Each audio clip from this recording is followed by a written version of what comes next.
What's up, guys? It's MugenLord here, and today we're going to talk about some Starfield. Now, I'm not getting the game in particular, but I wanted to talk about it because Starfield has been up for debate within the gaming community, especially the whole console war, Sony versus Microsoft, fanboy war, and everything like that. And the biggest, I guess you say, topic of discussion is now we know the official frame rate that the game will be releasing at, which is 30 frames per second, which is also causing a lot of controversy. Then I also want to talk about this whole standard of what's going on when it comes to gaming, especially in this new generation. We're supposed to have these most powerful consoles stepping in these generations, and they have been producing subpar as far as performance and quality is concerned. So before we step into this video, make sure you hit that like button, subscribe button, and notification bell for more gaming content here on this channel. So we're going to dive into it. So Starfield, yes, man, Starfield. There's a lot of things riding on this game in particular, especially for Microsoft themselves.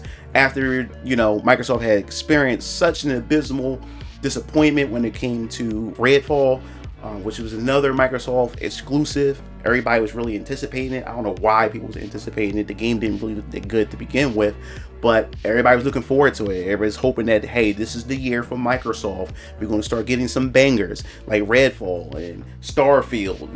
And this is going to start the momentum for Xbox Series X. And they have been disappointed with Redfall. The game had turned out that the game didn't do too well.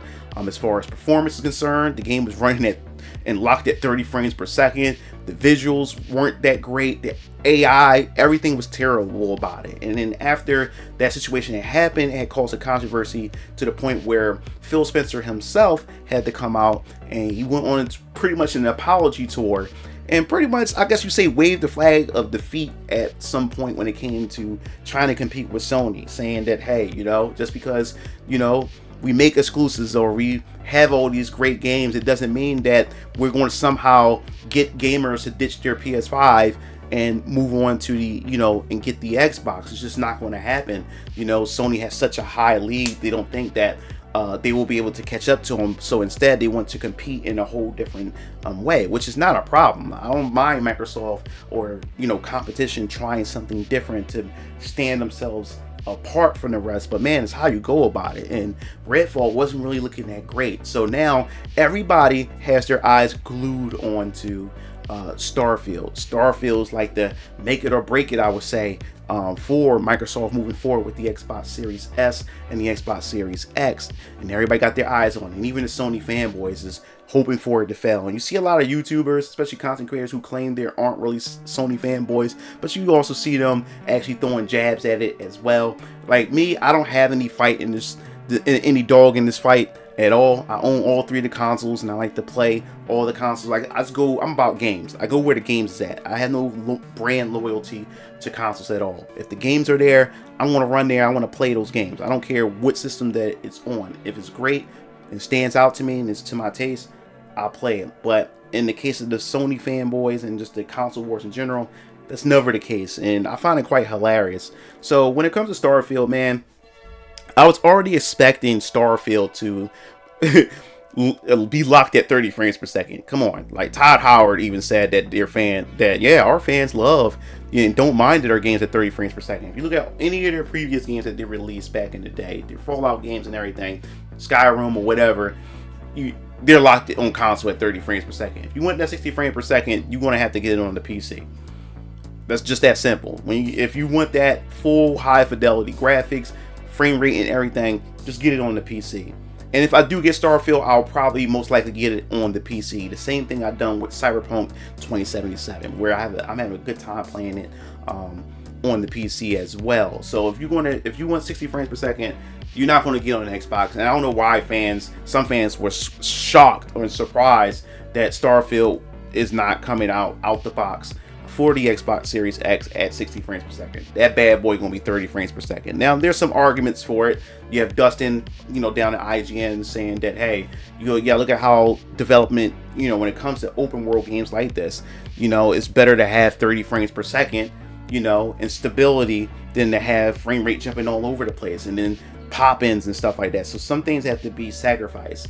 But then at the same time, you look at their history with Fallout 76 and many of their Fallout games, game has a shit ton of bugs, glitches, and things popping up all over the place regardless, and it's at 30 frames per second. To me, in my personal opinion, when it comes to Fallout, when it comes to Bethesda games, they're like when it comes to like the Fallout games and the team that Todd Howard has when he creates these type of games, those games always been butt ugly to me. I always find those games just so unappealing. And when it comes to Starfield and everything, even down to the visuals, even though it has some pretty cool details to them, but the game looked quite generic to me. There's really nothing that stands out. You just like, to me, you're just this generic astronaut. You know, you get this generic outfit. It doesn't really stand out to me or anything like that. And then it's the color palette. It has like this bluish gray color palette. It makes it dingy. It makes it look dirty looking.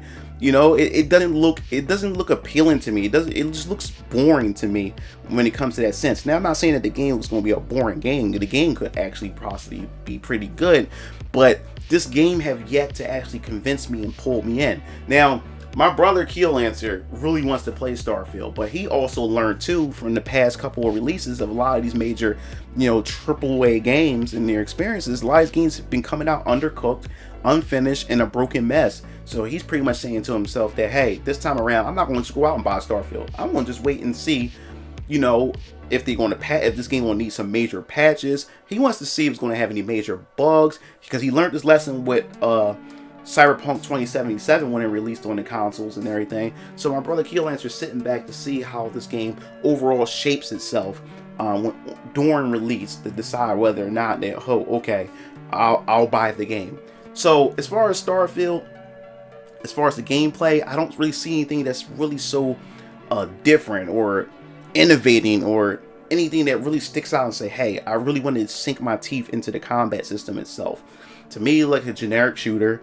The gunplay doesn't look as good or anything like that, and like I said, the frame rate itself really makes it look really jarring, and it's not locked at 30 frames per second. It actually dips farther than that, because people started posting up other gameplays showing the game that's like that shit like dipping at 20 to 15 frames, and it just looked horrible.